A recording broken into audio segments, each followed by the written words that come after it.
Do you find yourself running out of time to accomplish your work? Are you spending time doing things that you're not that good at? There are effective ways to outsource these tasks so you can focus on your business. This is the Virtual Success Show.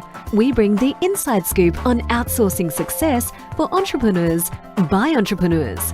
And now, here are your hosts, Matt Maloof and Barbara Turley. Welcome back, everybody, to another show of the Virtual Success Show. I'm joined today by my co-host, Barbara Turley. How are you this morning, Barb? Hey, Matt, really good. Enjoying the Sydney summer that's hit us all of a sudden the last few weeks. How are you? Excellent. Yeah, I'm enjoying this warmer weather, that's for sure. Mm-hmm. And it's been a while since we've been on the show together. You've had lots of wonderful things happening in your life with the new bub. Yes, I have. I know I've been very busy with new baby. She's 3.5 months old now, so we're coming out of the fog, as they say. She's very good, though. She's very good. Excellent. Well, I'm really excited about today's show because as we were talking about just before we started recording, the show we want to do for you all today is to share with you the evolution of the Virtual Success Show podcast and actually what's happened behind the scenes and how what we've experienced in utilizing our virtual teams to bring this show to life. And it was really interesting because we were sort of just chatting a little bit pre-show, talking about how things have just developed so well particularly over this last sort of 6 months. And we wanted to share that in a show with you all because we believe there's absolute gold in what's gone on. Yeah, and I think, Matt, I was saying to you, and I want the listeners to hear this, that I was thinking about the show the other day. And I was thinking to myself, I don't even know, we just record and I know it just goes in the Dropbox. And at this point, I have no involvement really after that point. And it just shows up bang on time on our iTunes account, on our website, virtualsuccessshow.com. The promotions go out on social media and it just all works like a well-oiled machine without us having to stress about it or even think about it. So all we do is what we love, which is recording the show. So I know some people listening are going to think, how do I get to that point? How do I do that? And that's exactly what we're going to talk about today on the show. We wave our magic wand and it magically appears. Yeah, not quite. But I think having done it, I think both of us would probably say that having done this one, if we were to do another, because this would apply to anything. We're talking about a podcast here, but this could be a YouTube channel. This could be a joint venture of any description. And you could literally take this template and transfer it over to any project that you're doing with another person or a couple of people. Absolutely. So what I thought we'd do is give you a bit of a history of the evolution of the Virtual Success Show. And as we go through this, Barb and I are just going to share with you how the back end developed as we went through. Yeah. And so I guess it all sort of started, we were having a coffee one day and out of nowhere we sort of thought it would be great to combine our experiences and start the show. And it really was that typical ready, fire, aim mindset where we literally left the cafe. We had a back of the envelope business plan. Barb had her team and I had mine, and we went away and we said, here's the date where we're going to record the first show, and off we went. Yeah, we did. And you know what's funny actually is just thinking back to that day, we caught up not even to talk about, we weren't even talking about a podcast. It wasn't an idea. It came from the conversation. And I had said to you, I see so many people, it doesn't matter how much help we give them at Virtual Angel Hub with all the processes and training that we do for clients on the way in, we were still seeing people struggling in so many areas. And I said to you, what would you think about a podcast to talk about this? And you said to me, do you want to co-host on that? And I was like, I hadn't even thought about having a co-host. I hadn't thought about anything, actually. I just thought about a podcast. Before we knew it, by the end of that half an hour, the podcast was alive. And that's actually how quick it was. Absolutely. And I think it was actually within maybe a week or two, we'd actually recorded the first show. It was very quick. I think that's key actually as our first point for you guys listening, is that often I see people trying to plan podcasts and YouTube channels, and they want to, there's meetings about meetings, and they hire all these people and they want to strategize the branding and everything. We didn't do any of that. We were just like, let's just record a few shows and get the thing up on iTunes. And as you say, that ready, fire, aim thing. and let's see how it goes. Let's see what happens after that. What's the initial feedback? So it's really important to just start sometimes without having too much of a major plan in case it doesn't work or you don't like it, you know? And exactly right. And so where we went from here was we recorded the first show. We worked out we needed to have it edited. We needed a website to host it on, and we needed to set up the iTunes account and the like. And between Barbara's team that she had when she started and my team that I had at the time when we started, we worked it out, and we combined our resources. We spent very, very little money, and we had this show up and running. And we knew that we needed to get it out there. Our expectation was, in the initial, probably 5 to 10 shows, there wouldn't be very much going on, but we needed to get some traction, and we believed in it, and we knew that the energy we were going to put into this was going to help a lot of people. I think as well, key, I just want to make a point there. We also realized very quickly, and this is important for you guys listening, within the first, I think we recorded 3 shows, Matt, in a row. And then you and I afterwards were like, oh my God, that was so much fun. And we realized that we were very good together on a show, and we thoroughly enjoyed it, which meant that we knew we were going to be able to keep this thing going. So it was worth putting more energy into more shows, and then, in the team and etc. But to start off with, it was you and me.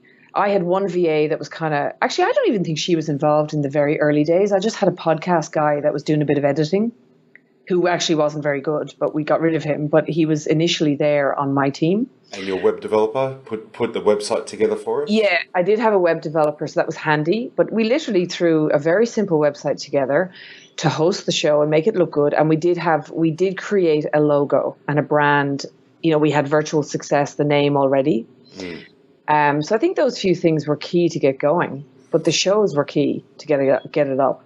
And this is where we probably came up against our first, I don't know, it's probably not a roadblock, but probably the first instance where Barbara and I realised there were aspects of this that we didn't enjoy. We love getting on this show and sharing and recording. And the part was we recorded all these shows, and then we needed to write blurbs, and we thought it might be a good idea to have transcripts and the like. And well, I think we were doing the blurbs first, and actually I'm laughing as I'm thinking about this because I can remember, and I know you would have been feeling the same. I'd look at our little spreadsheet that we had, and I think, oh, thank God he's doing the blurb this week. And you were thinking the same about me, and then the blurb wouldn't happen, and the show, it'd be 5 minutes before the show was due to go live, and I'd have to hash together a bit of a blurb from memory. And we both talked about that. And again, key point number 2 here for anyone trying to do this, we were honest with each other and said, gosh, that's a real pain, right? We just don't like doing that bit, and it's becoming a roadblock to the show moving forward. So how do you, and then we were like, well, what do we do? How do we get the blurb written? Because it kind of has to come from us, right? And just to add to that, there was, as part of my stop doing list system, this is what falls into your competence category. It's a task that you know how to do, you don't enjoy. It's probably what I call an energy vampire, and you avoid it until, as Barbara explained, until it becomes urgent, really urgent, and then you put something together and away you go. And so it was actually, we had the discussion, and we realized that there was a system around the blurb. It was a system that we could easily replicate. We had a model that we could do, put together around this, and we just needed to put the right person to align the right person to take control of that task. And I think the point, I would like to highlight a little point here that I'm just remembering now, that at this point in the show, guys, we had one of my VAs we had your VA, Matt, getting snippets from the show. So she was listening to the show, and she was picking out tips and quotes and things. And then my VA was putting those together on social media images and spreading them all around social media and doing a great job. The girls were doing a great job at that, right? But the problem became my VA, I had given her the task. I said to her, your job is to make sure that this podcast goes out on time and that you coordinate all the bits and pieces. And, so she was getting very stressed out because she kept pinging me on Skype going, I need the blurb. So the blurb became the poor girls, they were trying their best to do the job, but they were failing at their job because of us. And that's a key point. We had great VAs. The poor things were failing and stressing out because we were the roadblock. We became the roadblock in our own show. And that was the point at which, Matt, you decided, well, we need somebody who can write the blurb, which is not really a VA. A VA is not going to write good content for you.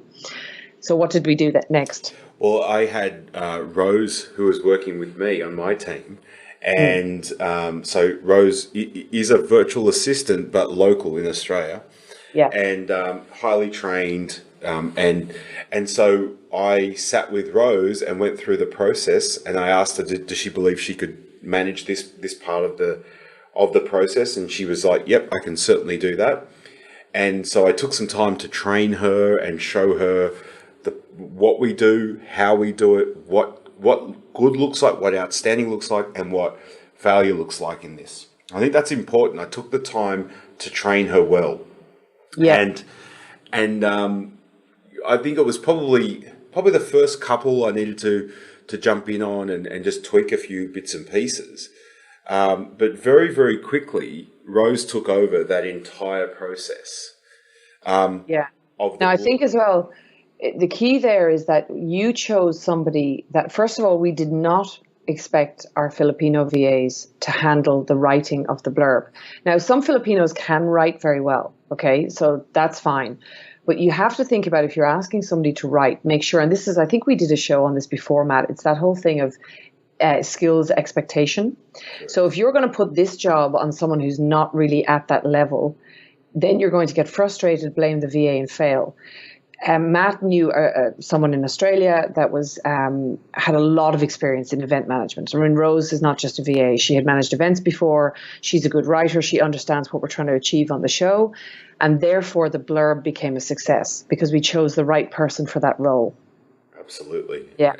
And then we actually came up against the next roadblock, which was we were getting Vanessa, my VA, to do the transcriptions. And while Vanessa is an amazing virtual assistant, she's been with me for almost 5 years. Mm-hmm. The transcriptions or transcribing is not her genius. She's good at it. She's not great at it. And so what was happening was Vanessa was doing the transcriptions, and then Rose was having to spend quite a bit of time going through and editing the transcriptions, going back and re-listening to parts of the podcast to make sure that it all made sense in the transcription, so that then she could do the blurb. And so that's all of a sudden turning into a multi-day job. So all of a sudden this podcast was becoming a huge job for our team to handle, because again, we were asking Vanessa to do, like, transcribing for listeners out there asking your VA to do transcriptions. I would suggest a 3 or 4 minute video is okay. But if you're doing transcriptions, don't expect your VA to do it, because it is actually a specialist skill, and your quality level will be low and you'll get frustrated, and so will they.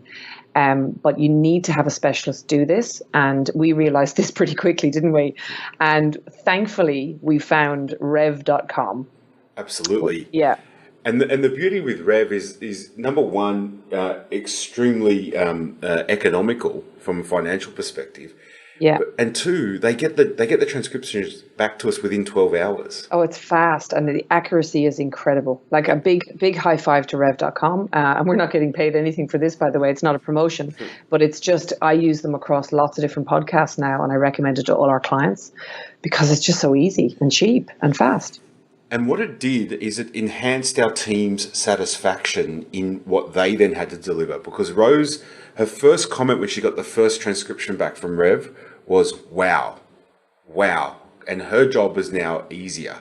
Vanessa was happy too, because it was adding to her workload each month, and she's very, very busy as it is. So what it's done is actually the time now needing to be spent on delivering a podcast has been reduced. Yeah. And so I think as well, just in terms of the Filipino VAs as well, because obviously that's where I sort of specialize. I know that the Filipinos, when they feel their work is of low quality, they suffer a lot from not low self-worth, but more like they start to question themselves a lot. So Vanessa would have been feeling like, oh my God, I'm making a mess of it. They're not happy with me, even though we would never have said that because it wasn't true. But they can start to feel like they're not good enough because you're asking them to do something that is not really a skill set of theirs. Absolutely. Yeah. Absolutely. And so what then happened from there was, so this was all already in Asana, but I think we were using Asana, say, average to good. And then what happened was with Rose coming in, us streamlining the process, it seemed to just tighten up what was happening in Asana. And then we had a change of personnel, didn't we, Barb? Yes, yeah. So on my side, Yes. So one of my VAs moved on to do other things, and we put a new girl in. And I think we had gotten to this point. At this point, we were. I think the point I want to stress here is that, Matt, you and I became quite busy. I was actually having a baby, right? So I was in the throes of pregnancy and about to have a baby. You were extremely busy in your consulting business, and we, through the evolution of this process, managed to kind of fire ourselves from the management of the podcast. And this was the key tipping point for you and I, where we got to the point where we were just recording, because our new VA came in, Michelle, and because we already had the process set up now and it was kind of starting to hum, and Rose was there and Vanessa, the girls were able to actually start communicating with each other and not having to wait for us to come back to them with answers for things. We had the podcast editor as well. So the four of them inside of Asana managed the project for us. And what's key to this is each of them understands their role. Yes, and where their accountability is. Absolutely, and each of them understands the sequence. They understand their role. They understand their deadlines, and accordingly, because we've got great people in each seat, there's very, very little management from our part. Well, virtually none at this stage. But again, it's having great people, but a great process that is very clear, with clear deadlines and clear role descriptions. So like Michelle knows that I don't even tell her when we're recording. She just knows that every week she's got to check the Dropbox for the unedited shows. Then her role is to liaise with the podcast editor and make sure that she knows that we have to go live every 2 weeks. So she knows to get ahead of herself, and she wants to be, so she can manage that. And she's like, I want to be ahead of myself. So she and Luke, the podcast guy, get together and they make sure that the shows are edited. Then she makes sure that she tells Rose when it's done. Rose liaises with rev.com, gets her transcripts up, gets all the timestamping in. Vanessa does the snippets. Then it goes back to Michelle, who does all the social media part of it and gets it up on the website. And then the promotion starts, and the girls start promoting it across social media as well. So it's like a flow there, but we're not involved in anything. Because if they ask us a question, Matt, you're too busy, you won't come back to them for days. Same with me, right? So if there's a question, it can hold things up if we're involved. So it's better that the team are involved, but we created the process. So that's kind of the key thing I want to stress here. We created the process over a series of about 6 months. I mean, that's what we're talking about here. This process took 6 months to nail and for us to be able to fire ourselves from. And that's key. It took, processes are not really something that you can create on day one of a new thing, because you've got to see where the roadblocks are and the problems along the way. But eventually when you get it nailed, you get into a position like what we're in now. Which is, and everybody is playing in the role that they love to play in as well. That's what's critical here. So Barb and I get to jump on and record these shows. At the end of the show, we click stop. We upload our recordings into Dropbox, and we go on and then record the next show. And it's this set and forget. You know what's really interesting? You always, for me, it brings a smile to my face, because I'll often get friends or clients that will SMS me going, "That was a great new show that you had," and I'll be like, "Oh wow, yeah, that's right, the new show's up," and you Yeah, that happens to me too. And I think, oh, wow, we recorded that a while ago. That one is now, yeah. absolutely. So it's on a schedule. I think as well, just in terms of the listeners starting podcasts as well, we didn't go wild promoting this show in the beginning. We had our social media strategy running and our VAs working on that. But the key thing as well is to get a little bit of that going and get some early feedback. So, we started a Facebook group. So we've got a Facebook group called Virtual Success on Facebook. Join that, please, if you're listening. And we started getting, a bit of feedback in that group as well to the shows. And it gave us ideas for new shows. And our VAs are in there as well, which is fantastic. So they can kind of manage a lot of that for us now going forward. So I think the key here is this can be done. It's actually not hard, but it took focus on our part, you and I, Matt. There was quite a lot of work in the beginning to get the process working. Because if you're just handing it to a VA and expecting them to figure the whole thing out, you're probably going to fail, is what I would say. You need to drive the project initially yourself, or have somebody who is a project manager do it. And then make sure that everyone understands their role, there is a clear process, and basically you enable them to get success. So I think we talked about this on another show before, setting your team up for success rather than failure. And you know what, I think the team is quite chuffed when they see the end product getting out there into the market as well. And they feel very proud. One thing to add to what Barbara was saying is that I think if we had not leveraged ourselves out of the aspects of this show that we didn't love, that we didn't even like, I think we would have just said too hard basket and probably walked away from it.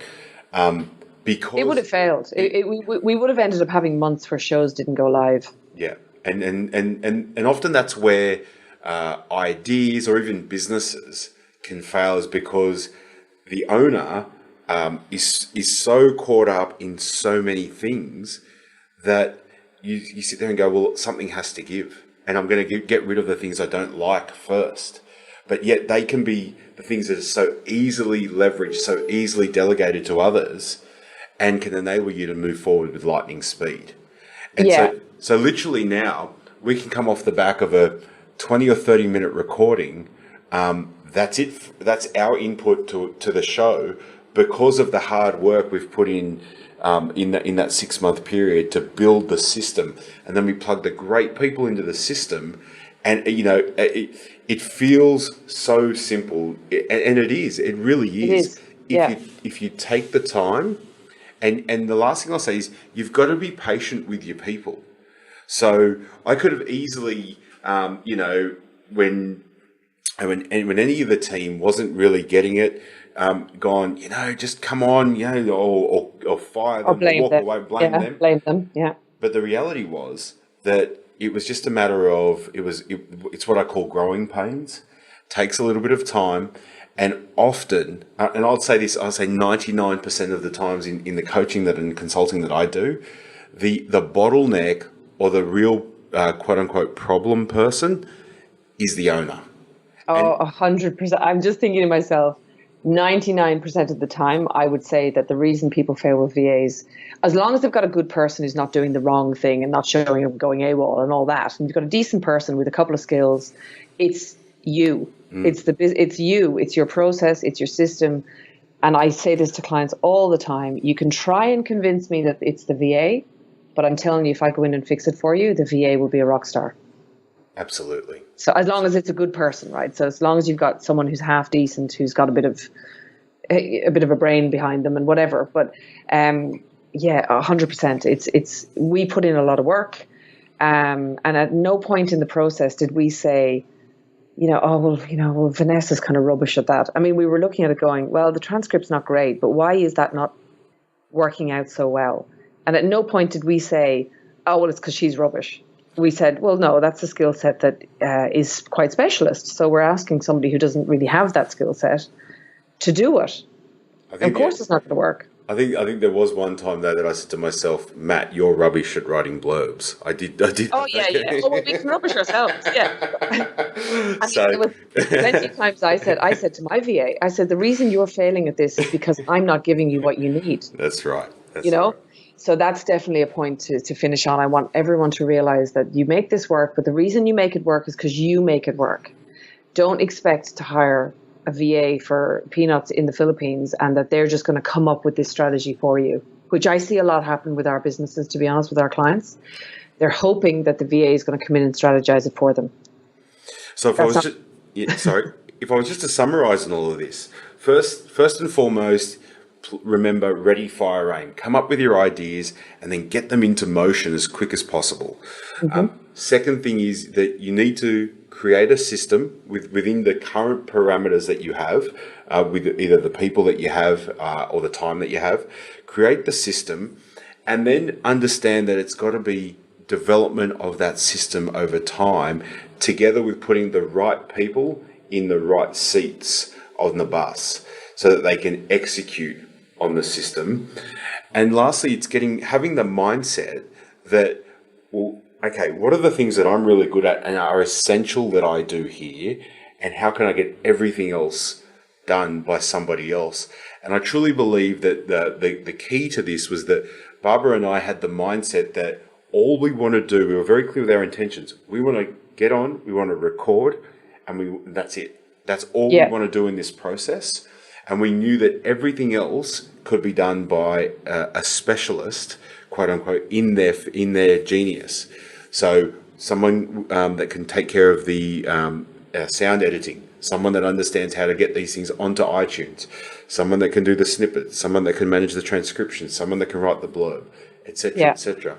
Because when you go in with that mindset that this is my genius, this is the thing that I'm going to do, and I need a process, system, technology, and people to take care of everything else. It takes a little bit of time, but believe me, everything in your business is able to be done like this. And, I just want to make a point here for the listeners that are just them and one VA, and they're probably feeling like, oh my God, I need a whole team for this. You don't. What I would say is, on another business that I have another podcast called Wealth Unplugged. I do that with one VA, but she doesn't, we've got an editor for the show, but the costs don't escalate because editing one show is pretty cheap, right? And then she uses rev.com, which is pretty cheap. But what she does is she manages that. And those are external people that we just bring in. And then she does the snippets and she puts we don't do a blurb for the show. We just put the transcript up there. So if you're feeling like your resources are a bit tight, don't not do it. Just use what you've got, and then use rev.com, get an editor, and then allow your VA to manage that process for you. And as mistakes happen along the way, look at the process first. Fantastic. Yeah. So there you go, guys. Yeah. I think that's a good roadmap. I think it is.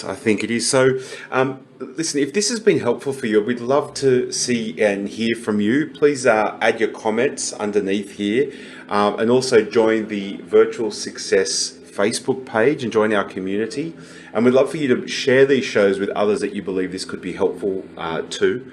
And until next time, Barbara, have a wonderful week, and I'll talk to you soon. Great. Thanks, Matt. Thanks, guys. Thanks, everyone. Thank you for listening to the Virtual Success Show. If you found this show helpful, take a moment to share it with a friend so that we can all grow together. Find out more about the inside scoop on outsourcing success by going to our website, virtualsuccessshow.com. Until next time, thanks for listening.